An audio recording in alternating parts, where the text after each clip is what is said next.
वालेकुम स्टूडेंट्स, कैसे हैं आप सब। हम पढ़ रहे हैं बायोलॉजी का चैप्टर नंबर 3 बायोडाइवर्सिटी। आज उसका लास्ट टॉपिक हम डिस्कस करेंगे। इसके बाद आपका टेस्ट होगा नेक्स्ट डेज में, 1 और 2 डेज में मेंशन कर देंगे आपका इस चैप्टर का टेस्ट होगा। देन हम स्टार्ट करेंगे चैप्टर नंबर 4। तो आज का टॉपिक है हमारा डिफॉरेस्टेशन एंड ओवर हंटिंग, कि ज़्यादा शिकार करना और जंगलात की कटाई। तो डिफॉरेस्टेशन की सबसे पहले डेफिनेशन देखते हैं। वो क्या है कि cutting down of the trees for the conversion of a forest to non forest land, कि हम क्या करते हैं कि जो फॉरेस्ट लैंड है, जंगलात हैं, उसको हम वो ख़त्म करके हम क्या उनके दरख्त जो है वो काट रहे हैं और जंगलात को वो क्या कर रहे हैं, हम कन्वर्ट कर रहे हैं लैंड में, सिंपल लैंड में। तो इसकी आउटकम्स अगर हम देखें डिफॉरेस्टेशन की, तो क्या है कि रिगार्डेड इन्वायरमेंट है एंड रिड्यूस बायोडाइवर्सिटी है, कि हम एक तो हमारा जो इन्वायरमेंट है वो, और दूसरा जो बायोडाइवर्सिटी में कमी है ये क्या कर रही है, destruction of the significant areas of forest has result, कि इसकी वजह से बहुत सारे जो जंगलात हैं वो ख़त्म हो रहे हैं। अगर हम नेक्स्ट हम डिस्कस करते हैं इसकी काजेज क्या है डिफॉरेस्टेशन की, कि हमें लकड़ी चाहिए होती है, ज़राअत है, एग्रीकल्चर है, अर्बन डेवलपमेंट है, कि हम क्या करते हैं कि उसमें एक न्यू जो है वो सोसाइटी क्रिएट कर देते हैं लोगों के रहने के लिए।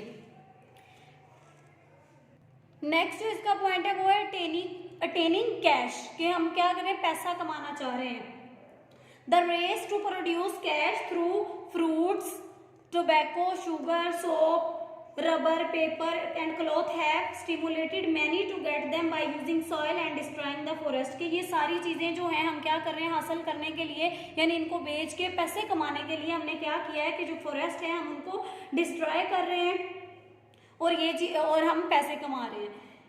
अगर हम इफेक्ट्स की बात करें डिफॉरेस्टेशन के, पहला जो उसका इफेक्ट है वो है अमाउंट ऑफ वाटर, कि डिफॉरेस्टेशन से हमारे इन्वायरमेंट में जो पानी की मिकदार है उस पर इफेक्ट हो रहा है और एटमॉस्फेयर में जो मॉइस्चर है वो भी इफेक्ट हो रहा है। सेकंड है सॉइल एरोजन, यानी ज़मीन की तोड़फोड़ या कटाव। सॉइल एरोजन जो है, जब कोई दरख्त नहीं होगा ज़मीन पे तो सॉइल एरोजन के जो चांसेस हैं वो बढ़ जाएंगे। नेक्स्ट पॉइंट है लॉस ऑफ न्यूट्रिएंट्स, यानी जब बहुत ज़्यादा बारिश होती है तो क्या होता है कि ये पानी जो है बहकर दरियाओं में जाता है और हमारी ज़मीन के ऊपर वाली सरफेस पे जो एसेंशियल न्यूट्रिएंट्स होते हैं वो भी वॉश आउट होके चले जाते हैं, हमारी ज़मीन से रिमूव हो जाते हैं। नेक्स्ट पॉइंट है फ्लडिंग क्या है कि rivers become choked with mud and silt which can cause flood. Next है decreased transpiration. The silted water gets stored in the dams and it reduced with water storage capacity, की यानी मिट्टी वाला पानी जो है वो जमा हो जाता है और दरियाओं वगैरह में, तो फिर उस वाटर कैपेसिटी जो है, वाटर स्टोरेज कैपेसिटी जो है वो भी कम हो जाती है। ये जो पॉइंट है हमारा ये बनेगा डिक्रीज्ड कैपेसिटी ऑफ डैम्स। और नेक्स्ट है डिक्रीज ट्रांसपायरेशन। क्या है, डिफॉरेस्टेशन जो है इसकी वजह से हमारी ट्रांसपायरेशन रेट जो है वो भी कम हो जाता है, जिसकी वजह से बादल भी कम बनते हैं और फिर बारिश वगैरह भी नहीं होती। ये तो थे इसके शॉर्ट टर्म जो है। अब लॉन्ग टर्म लॉसेज जो है इसके क्या है, short term economic gains made by conversion of forest to agriculture often leads to loss of long term income. बेटा ये जो हेडिंग बनेगी, ये डिक्रीज्ड ट्रांसपायरेशन, वो लिखने में गलती हो गई थी, ये आएगा डिक्रीज्ड कैपेसिटी ऑफ डैम्स, के डैम्स की जो कैपेसिटी है वो भी कम हो रही है। नेक्स्ट हम इसकी इम्पोर्टेंस डिस्कस करते हैं फॉरेस्ट की। फर्स्ट पॉइंट इसका है कि फॉरेस्ट जो है वो कंसिडरेबल बायोडाइवर्सिटी को सपोर्ट करते हैं। सेकंड है the utilisation of forest products like timber है या फ्यूल वुड है, इसने एक इम्पोर्टेंट रोल जो है वो प्ले किया है ह्यूमन सोसाइटीज़ में। इसके अलावा डेवलप्ड कंट्रीज जो हैं ऑलमोस्ट उसमें 3 बिलियन पीपल जो है वो वो हीटिंग के लिए या कुकिंग के लिए जंगलात की लकड़ी पे डिपेंड कर रहे हैं। डेवलप्ड कंट्रीज जो हैं today continue to utilise timber for building house, कि वो अपने घर को बनाने के लिए जंगलात की जो लकड़ी है उसका इस्तेमाल कर रहे हैं। इसके अलावा वुड पल्प जो है वो पेपर बनाने के लिए इस्तेमाल होता है। फॉरेस्ट एक्सट्रैक्ट्स होते हैं जैसे कार्बन डाइऑक्साइड्स है एंड प्लूटेंट्स जो हैं from air thus contribute to biosphere stability.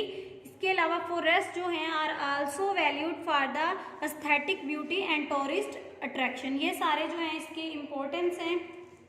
Next हम डिस्कस करते हैं ओवर हंटिंग।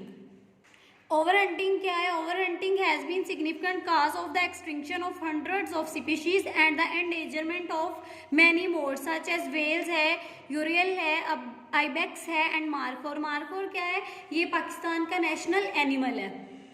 ओवर हंटिंग जो है ये बहुत सारे जानवरों की जो वो नापैद होने की और या उनके वो खदशा है उसके वो बहुत जल्द ख़त्म हो जाएंगे उसकी वजह बन रही है। एंडेंजर्ड स्पीशीज इन पाकिस्तान के पाकिस्तान में एंडेंजर्ड स्पीशीज कौन कौन सी हैं? 3 जो है वो मेन है, Indus dolphins, Marco Polo sheep and houbara bustard. Indus dolphin की अगर हम तादाद की बात करें तो according to WWF only 600 animals of the species of the Indus dolphin are left in the Indus river. के इंडस रिवर में सिर्फ 600 एनिमल्स जो हैं इंडस डॉल्फिन के वो रह गए हैं।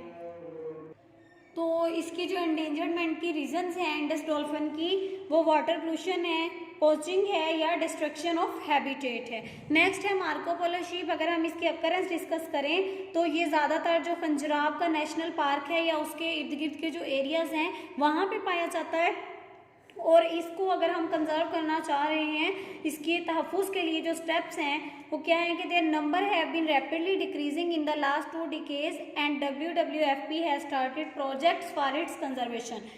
नेक्स्ट है हुबारा बस्टर। इसकी एंडेंजरमेंट की एक तो माइग्रेशन है फर्स्ट स्टेप कि this bird flies to Pakistan in the winter season from former Soviet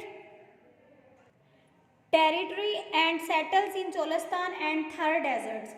और रीजंस जो हैं the decline in its population is due to hunting bye foreigners and destruction of its habitats. के बाहर से जो लोग आके शिकार करते हैं या अगर इसके रहने की जगह जो है वो डिस्ट्रॉय हो रही है तो इसकी वजह से हुबारा बस्टर जो है ये भी एंडेंजर्ड स्पीशीज में काउंट होता है। तो ये था हमारा 3rd चैप्टर बायोडाइवर्सिटी आज कंप्लीट हो गया है। नेक्स्ट हम इसकी एक्सरसाइज करेंगे और फिर टेस्ट होगा। इस टॉपिक में से अगर आपको कुछ समझ नहीं आया तो आप लोग पूछ सकते हैं। अपना ख्याल रखिएगा। अल्लाह हाफिज़।